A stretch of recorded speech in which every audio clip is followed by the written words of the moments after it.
Hey guys, welcome back to A2D. Agree to disagree.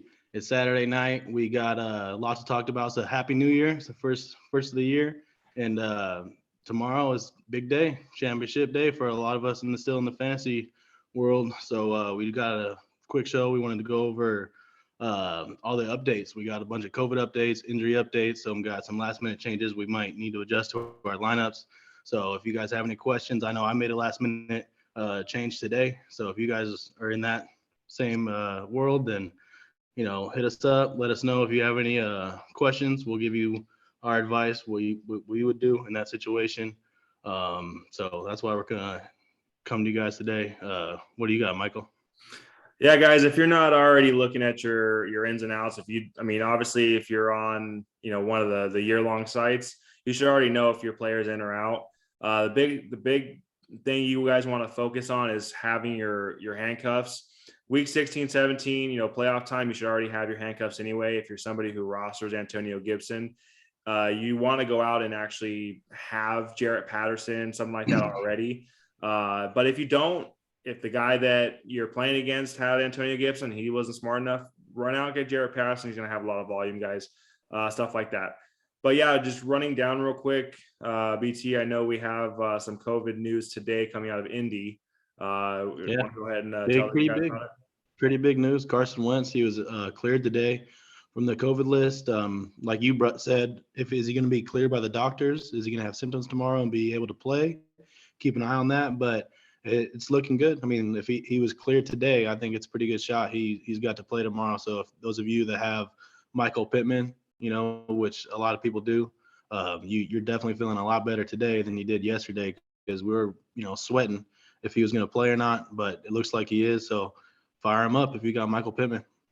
Yeah. Pittman was a guy that I was gonna fade because Ellinger was gonna take the start there. But again, like you said, if the doctors, if he's still showing symptoms tomorrow, that's something that if he's your quarterback, or if you have any kind of indie receiver like a Michael Pittman, you want to focus on that in the morning. That's going to be your major one. The guy I'm playing in my league, in my championship, he is deciding between Pittman and Landry. Carson Wentz Easy is choice. that Carson Wentz is that razor thin decision whether or not it's going to be Landry or Pittman or somebody along those lines. With Yeah. Ellinger, it He's just got, seemed yeah. sorry. With Ellinger, it just seems like it's going to be maybe more of a run game, short passing game. Pittman's good across the middle and he's good pretty deep, and he's a big body guy. He's going to get red zone targets, but it could Wentz just likes him. yeah, it could just sway. It could sway that entire game. So make sure Big you pay time. Big attention time. if Wentz is in, not if Pittman's in. If Wentz is Right. That affects Jonathan Taylor somewhat too, in, yeah, because no Jonathan Taylor, no, sorry, no Carson Wentz, and then Raiders are putting 10 guys in the box pretty basically every snap and making Ellinger or whatever it is beat him through the air. Pittman, though, he has a clear connection with Carson Wentz. That's his go-to guy. So if Carson Wentz coming back, I know he hasn't practiced this, but it's been a long year. He knows the system. Him and Frank Reich go way back, so I feel totally confident if Carson Wentz is playing, then to fire up Pittman 100%. absolutely, Um, absolutely. yeah, you mentioned the other guy, COVID news, or not the other, Hollywood. Eric has a big question with him. That your guy you're going against is Hollywood going to play because he's got Lamar. Looks like he's out. Not COVID news, injury news. Lamar doesn't look like he's going to be able to play, so it's going to be Huntley under center in Baltimore. How do you think that affects Hollywood? So the one game that Huntley has started. It looked like he was more of a Mark Andrews guy. I do believe that he got 10 targets. It was either 10 targets or 10 receptions, but for 47 yards. Basically every game for Andrews, man. Yeah, well, I'm talking about Hollywood Brown. So I mean, he got 10 Oh, targets in that game. I think he might even got 11 targets, 10 receptions, like 47 yards, something along those lines. He's right. Not none of the deep stuff. I remember. yeah, I know what you're talking about. yeah. So I mean, I would. He's somebody that could possibly get a lot of targets. Huntley is kind of a Lamar 2.0. He's just not as talented, not as athletic, obviously, but you know Hollywood Brown's a flex play. He's a wide receiver 3 with Lamar. He's more of a flex play borderline. Yeah. You know, He with kind of faded towards the end of the year big time. He started out pretty hot.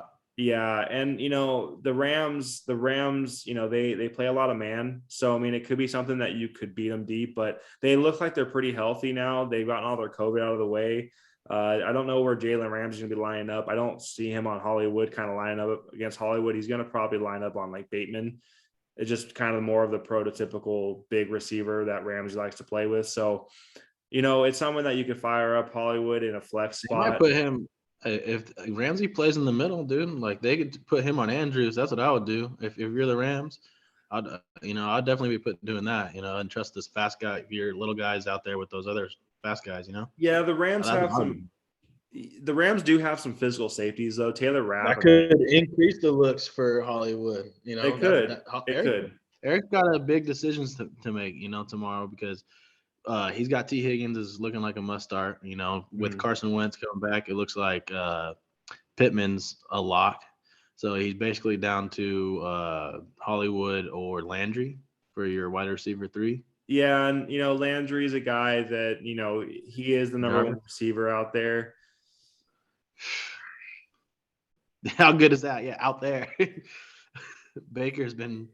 They got Donovan People-Jones too, so it's not even like he's the clear number one. Also, because when they need big plays, it seems like Baker looks to DPJ.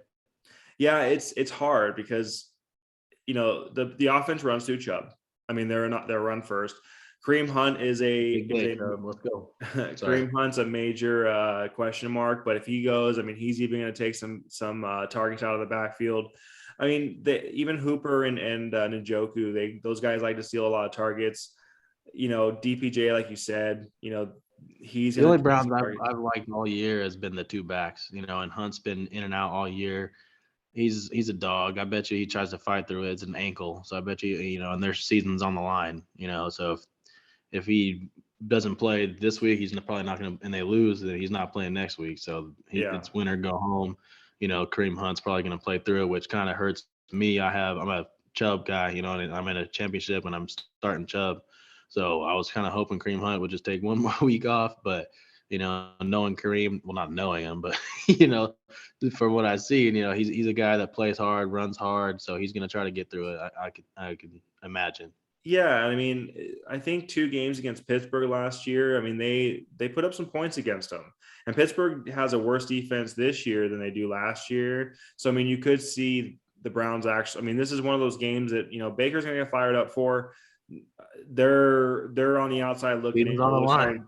They're on the outside, probably going to stay on the outside, but I mean, they're still fighting, and it's the Browns. I'm not a huge Baker fan as his playing style, but I do think I love the guy as far as how much grit he shows during the game. He's been playing through injury all year long. We're about to hear a ton of Deshaun Watson hype down in Cleveland. You absolutely might. I mean, it's just one of those things that Baker's on the last year. They don't think they picked up this 5th-year option. They absolutely should. They need to go all in for Deshaun.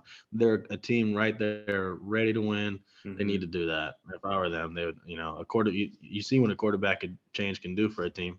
Yeah, this game, honestly, it's not really fantasy related, but that game's going to be more of Myles Garrett versus T.J. Watt. I mean, it's going to be who has the better defensive performance. So, and that's kind of why I, as a fantasy manager and a fantasy enthusiast, it's just like one of those games that, I mean, I watch Monday night because I watch every single football game every week, but that's a good nap game. I might have an extra course of dinner or something like that. But what other questionable decisions you have for your championship roster tomorrow? I know I got, COVID related is Darren Waller, but he was also injury related. He hasn't practiced since Thanksgiving, so I don't think he was going to play anyway. So those of you that were hoping, if you were still hoping, hopefully you're smart enough to have his handcuff, Foster Moreau, or a better tight end that you can roll with, because Waller, those of you that drafted him, he's probably not going to play this week. So that was kind of my question mark, but I feel pretty confident with Moreau. Yeah, I mean, what about you? Yeah, I mean Foster Moreau. I mean I mean he's getting you 10 points or 8 to 10 points at a minimum in the last couple of weeks, and Derek Carr seems to like him.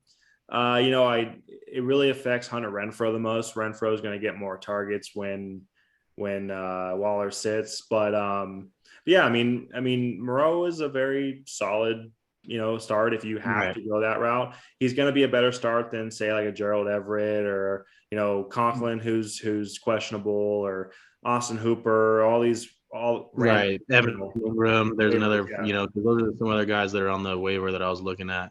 You see, But sorry, go ahead. no, I feel much more confident with Moreau than those other waiver guys, just because the volume is going to be there with Waller out.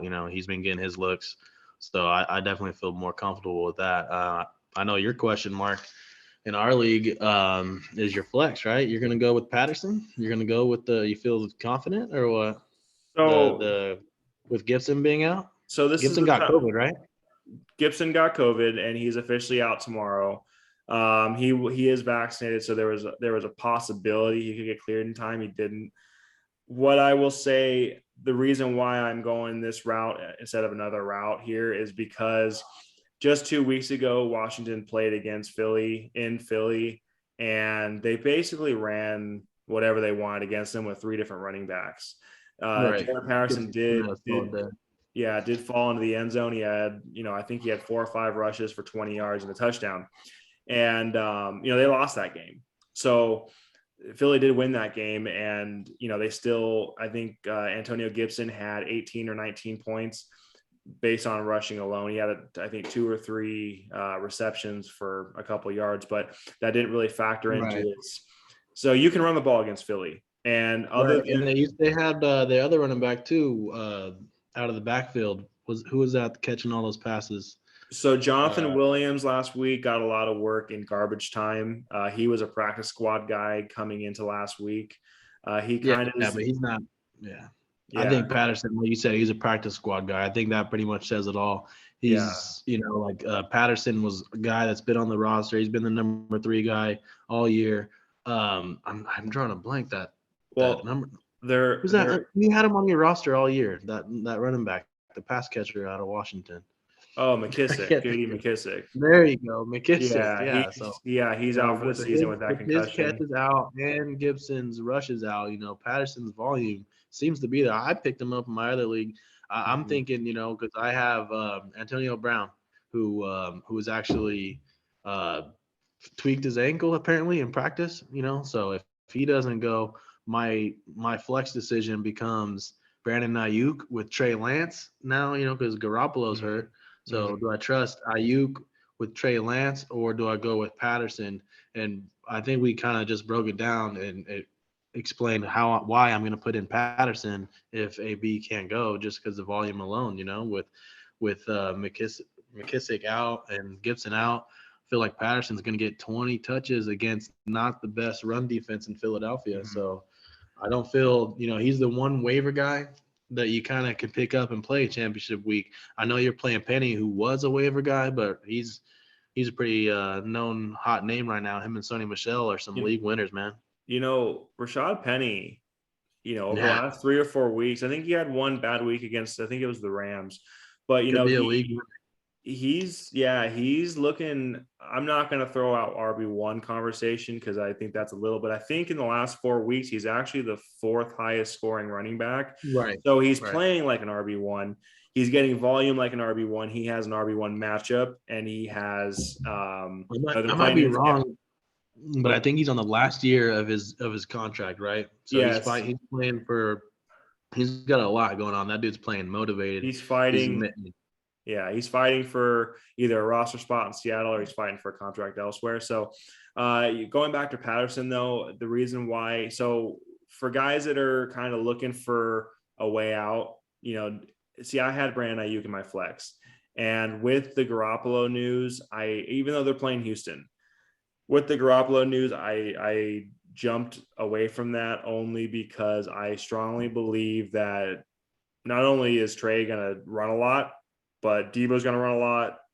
If Mitchell and plays, he's going to get he plays. touches. Yeah. Jeff Wilson Jr. is going to get touches. They still have Kittle. They still have, John Jennings has been getting targets, especially in the red zone. So week 17 championship time, it's not time to be cute. It's not time to say, Right. hey, but this and but this. You want to go with volume. You want to go with a sure thing. And you know what? Patterson might get 20 touches for 42 yards tomorrow. But you know what? He got the volume. It was the right play to do because the possibility of him scoring 20 points was much higher than someone who can see 3, 4, 5 targets, catch 3 of them for 42 yards, and you're stuck with a 6-7 point game. And in a flex spot, I mean, that could win or lose, a spot. So Right. I went over the other option. I'm thinking I picked up Boston Scott. Boston Scott's a guy that, he'll get some volume. Yeah, he'll get some volume there. Jordan Howard has a stinger. He's highly questionable. And other than that, I'm like, I kind of lean. I think I go Patterson if those are my two options, just because. Well, if Boston Scott gets the full workload, then you got a coin toss on your hands, But if Jordan Howard goes, I think then I lean the other way. I still, honestly, the way that I think about it is because Jalen Hurts is RB1 there, regardless if Sanders is healthy, but because Jalen's going to be looking to run the ball in the goal line situations anyway, I believe Patterson has a higher chance of scoring a touchdown. And Gainwell's still there, and he is vultured some red zone touches this year too. So I think Patterson right now, because he's a rookie and he's actually a pretty explosive rookie. He's not Antonio Gibson, so he's not somebody, but the volume will be there, and the matchup's actually really good for him. So playing him in a flex spot, if I could get 15 out of him, I'd be ecstatic. If anything more than that, I'm popping some bubbly and celebrating. But with Rashad Penny, I think he's basically, I put him as my RB1 this week only because I think he's out of my 3 backs, he's going to score the highest. Josh Jacobs. Yeah, Josh Jacobs is my other running back, and he's somebody that has a tough matchup. They're on the road, but he finds a way to score double digits. He finds a way to touch the ball 15 to 20 times, whether it's out of the backfield on the dive or maybe a 5-yard swing pass. It's just you got a quarterback decision to make though, don't you? No, we got because Tyron Smith. I do, but I've made it. I do. I do. Yeah, I mean, I made it on Monday. I made it last Sunday. Right. I just think that Burrow and Mahomes are about to put up. That's going to be a rivalry. Them, Mahomes, and Herbert. You got Josh Allen, Herbert. Yeah, you got a bunch of quarterbacks. Yeah, Josh Allen. Yeah, I mean, I forget about Josh Allen sometimes too. But those 4, they're just gonna be human highlights for the next couple of years, and they're gonna have rivalries. I think Patrick Mahomes and Josh Allen have already kind of developed that. Maybe Patrick Mahomes and Herbert have it a little bit. I think Burrow wants to join that discussion, and I think now's the time to do it. You think the Chiefs? Yeah, I don't think so. I think the Bengals win it, and I think they score 41 points. I've been saying it all week. 40 against the defense that's been coming around. I agree to disagree, my friend.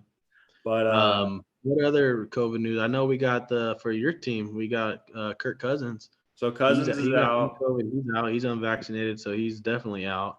Cousins is out, and of course our ballless head coach is not going to start Kellen Mond. So we're starting Sean Mannion. I don't agree with it. He still have a shot. The coach has got to make the best decision for the team to win right now. He's coaching for his job, obviously, even though he's more than likely going to get fired anyway. Yeah, I think his right. But he's coaching to win, and if Mannion gives you guys a better chance to win, then he's got to do that. Mond, maybe he's not ready.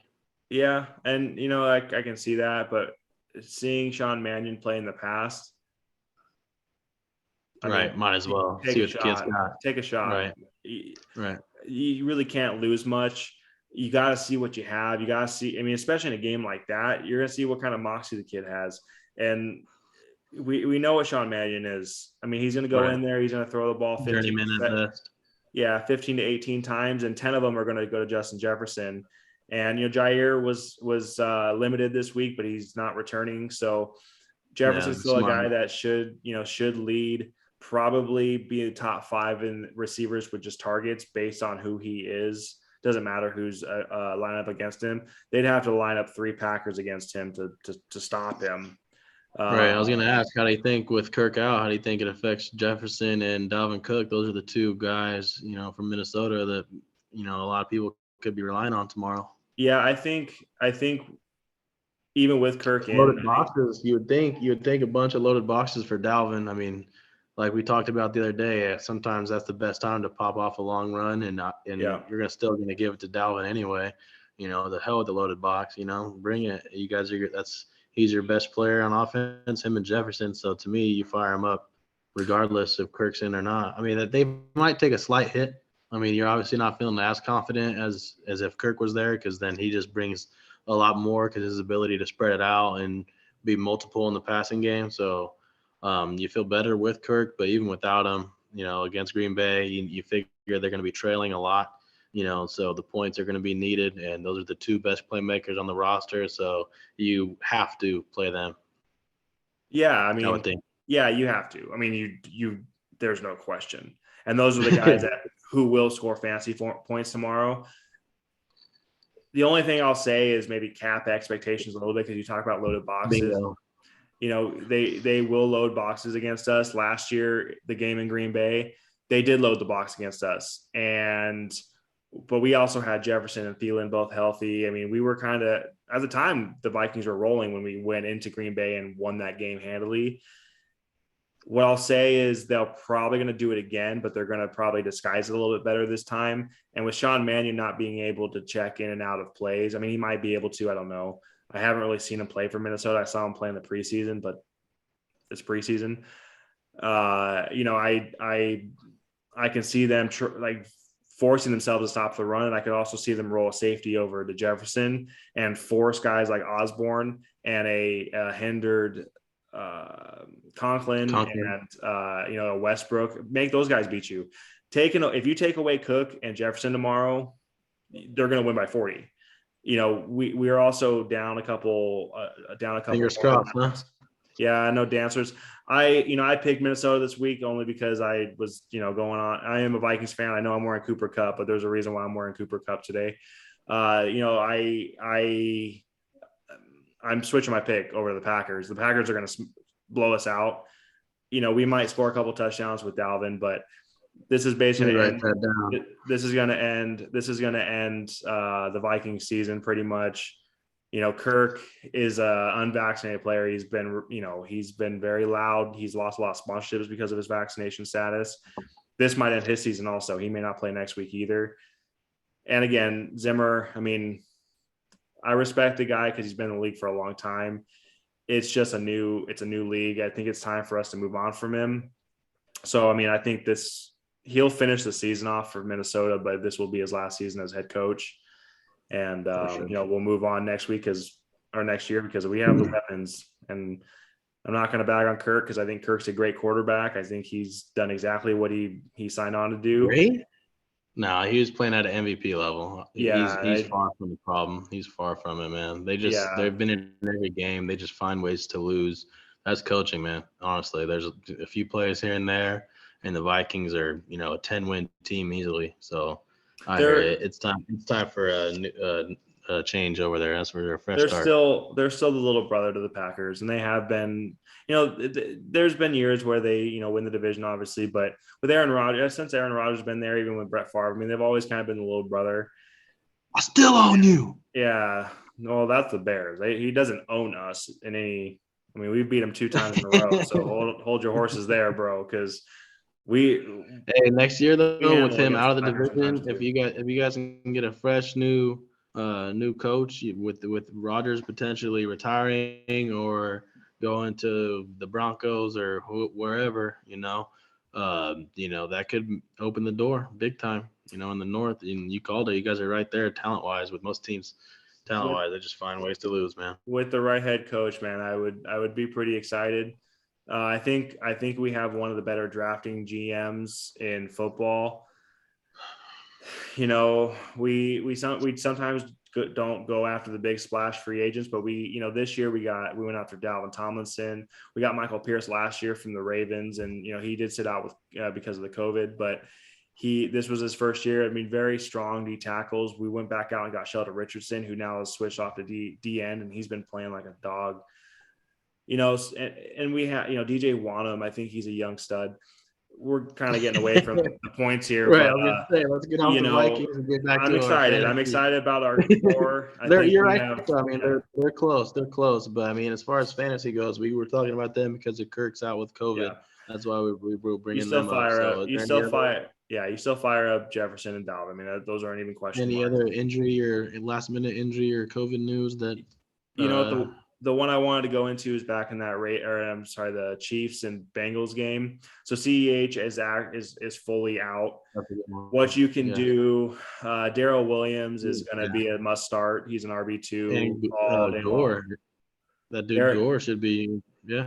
Derek Gore is a sleeper. I wouldn't start him in a year long just because the risk is too high. But he's somebody that what's up?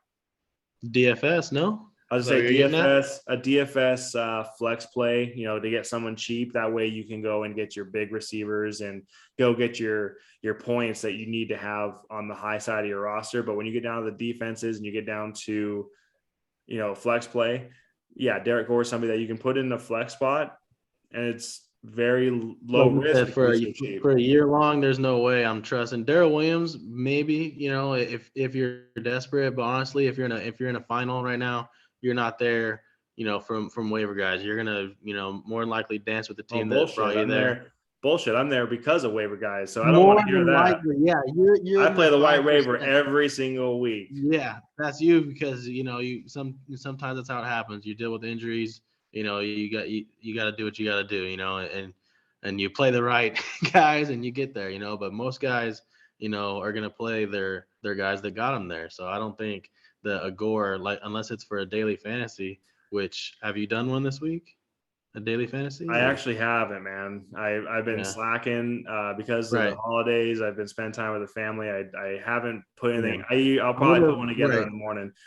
But and for those of you that do daily fantasy, I know Michael does a lot. I just started getting into it a little bit. I'll put one together tonight. You can put one together tonight if you guys want to talk about it and compare. Let us know about the daily fantasy also, because I know a lot of you guys might not still be in the fantasy playoffs. So daily fantasy is something that'll keep you guys going, and that's something that we do also. Yeah, I mean, my DFS, I can already tell you right now, I'm going to pay up for Stafford and Kupp. I can tell you that I think Kupp. I mean, this is why I'm wearing Cooper Kupp. He is going to set. He's going to set a record for receiving yards this year. He is looking like he's going to have the greatest receiving performance across the board of all time. I think right now, Jerry Rice and Calvin Johnson are the two guys that come to mind as far as those two top seasons. But Kupp is right there. I mean, he's already in the top three. If he has a 150, 200-yard game tomorrow, I mean, with how many touchdowns, how important he is, I put him as my MVP. I do. I mean, I know he's offensive player of the year, probably on lock already. But if he goes out and they're coming for the division too, man. They could be getting to that division. They're going to be fired up tomorrow, and I think the Rams are hitting stride at the right time. They're even getting They're not getting Cam Akers back tomorrow, but that kid's a young stud. At the end of the year last year during the playoffs, that guy got rolling, and they're getting healthy. They went through their COVID protocols 2 or 3 weeks ago. And now they're not really dealing with it. And they have one of the best young head coaches in the league. And I have to calm down because I'm not a Rams fan, but I like the Rams this year. I don't really see very many teams that are more complete than they are. I think other than maybe Dallas, Tampa, KC are the only other, maybe Buffalo if they start healthy. Yeah. Those are the other teams that, can say they have a complete team. But man, when the Rams play well, and I've seen them play live this year, and they rolled. I mean, they played Jacksonville, but they rolled in that game. I mean, there was no doubt from 14:59 on. I mean, Sony just Michelle, dude. Sony Michelle's been running hard yeah, these last few weeks, and man. So that's they're coming together at the right time, big time for sure. they're And well I coached. mean, I got Cooper Cup in my championship roster, so I'm hoping he caps off his season. Well, he still have another week. As far as the MVP goes, like they always favor the quarterback. So these next 2 weeks for Brady and Rodgers will kind of determine that. But I think they're both going to go 2-0. What numbers they put up, we'll see. But Jonathan Taylor and Cooper Cup, they kind of have to go ballistic, Mm-hmm. to take it from them because they always favor the quarterbacks. But I mean, they each have three, Rodgers and Brady. I'm down for Jonathan Taylor or Cooper Cup to steal the show. Yeah, and you kind of see in my book, you kind of expect it from Brady and Rodgers. I mean, to give him another MVP, it's just minute at this point. I mean, For okay, these you type of expect it. seasons, You expect him to have good, right? Because good year. this type of season though, like you just called it. They you expect it. They've done it. They've had these kind of seasons several times. When's the last time we've seen a season like Cooper Cups? We haven't, So for Yeah. him and Jonathan Taylor, I mean, the last one we've seen was maybe Adrian Peterson when he got MVP, and then Jonathan Taylor's killing him in touchdowns. Jonathan Taylor has a 19 and counting, I believe. So like And he's got to be inconsistent. Adrian Pearson actually had to split his MVP too. So I mean, it wasn't like he went out for over 2,100 yards and he had to split it with a quarterback. That's how Let's I mean, split it with Jonathan Taylor and Cooper Cup. I really believe that's that's the way it's got to go. Those guys are having years that you may not see for 10 more years. I mean, Calvin Johnson was the last receiver to have. I mean, Michael Thomas with his slant, 149 slants he caught or whatever it was. But that wasn't as you're not seeing what Cooper Cup's doing. Cooper Cup is legitimately uncoverable this year. Triple crown. Yeah, he's the triple crown too. Catches, yards, touchdowns. And they find the way to get him the ball, and just his attitude about the game, the way he goes about his game. You talk to Matt Stafford, he's in it. He's the first one in, last one out. This year, I mean, I've always liked Cooper Cup. I think he's been a great receiver for the last couple of years. It's funny because I'm in a little family league, and I almost lost a relationship due to Cooper Cup. I was really high on Brandon Ayuk in the beginning of the year, and I still think the kid's highly athletic, and they were both going in that 5-6 round range, and they were kind of the ADP was similar, Ayuk and Cup. I really wanted Cup, and I offered my girlfriend, who were in a little family league, just a little fun family league. I offered her Brandon Ayuk for Cup, and she strongly considered it. And I almost, pulled my salesman out of my ass and almost got it done. And then she backed out of it, and I was like, "Oh man, like this is it." If she would have made that trade, we would. I promise you, we'd be hitting some rocky patches. But well, good. It's a good thing you came to your senses and did the right thing and didn't take advantage of anybody, because that's highway robbery right there. I drafted Cooper Cup in the 4th round, and look at him. He's the fantasy MVP. Him and Jonathan Taylor are the fantasy MVPs. You know what I mean? Like both first and he's round the picks. top 5 pick next year. Yeah. So he's like, yeah. But the point of it all, for not taking advantage of your. Yeah, but the point I'm trying to make is, I actually watching the guy this year and watching the way he plays. He's become one of my top, 3 favorite players in football. I'm feeling it's going to be really difficult to take that guy off the top spot, but Cooper Cup, man, I love that guy. He, just hearing how he has to talk, hearing how Matt Stafford and Sean McVay talk about him. I mean, the guy deserves all the credit in the world. And I went out and bought his jersey, and I'm gonna as long as I say on that bandwagon pretty hard, huh? What's that? On that bandwagon pretty hard. I'm on a Cooper Cup bandwagon, and you know what? Tomorrow I'm on an OBJ bandwagon. After tomorrow, they can lose, and I'd be all right with that. But you know what? I'm rooting for Cooper. I hope he he gets the. I hope people give him the credit he deserves. I hope he wins a ton of awards. If he doesn't get MVP, I understand it because it's a biased award in the first place.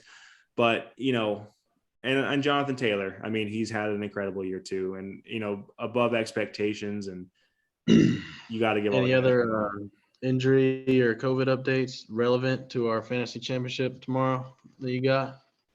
I don't think so, man. I think we covered pretty much the most important Right. All ones. the significant ones. I think we kind of went over those. For those of you watching, listening, if you got any other last minute questions or concerns with your lineup, let us know. Shoot us over. My buddy Jake from high school hit me up. He sent me a message about his league, like who should I start?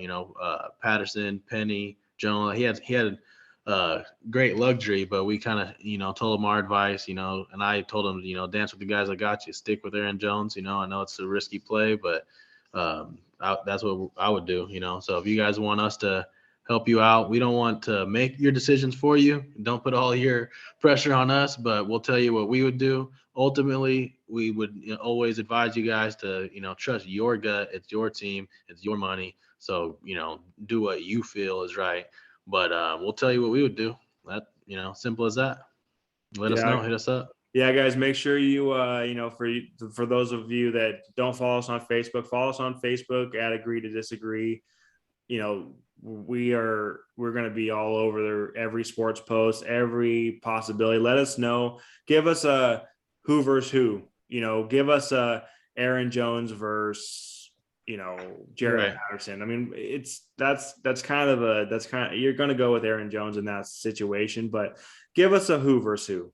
We'll not only tell you, but we'll tell you why. We're not going to just sit here and say, oh, well, because I'm doing this, you should. I'm going to tell you why I'm doing it. Brian's going to tell you why he's doing it. We'll talk about target shares. We'll talk about number. We'll talk about, talent, ability, maybe his matchup, who's going to be covering him. Like you said about Jair Alexander not playing, so that benefits Justin Jefferson. But at the same time, Jefferson's hurt because of Kirk Cousins, so matchups are huge, in this league. So let us know. Let us know what your matchups are, and then we'll try to get you to take advantage of that and hopefully win some money. It's championship guys. Day tomorrow, big day. Yeah, guys, and go again. Social media. Go ahead and follow us on Facebook. Follow us on Instagram. Agree to Disagree SP. Follow us on Podbean. Follow us on Spotify, Apple Podcasts, Google Podcasts. Pandora is pending, but you can go ahead and find us on Pandora.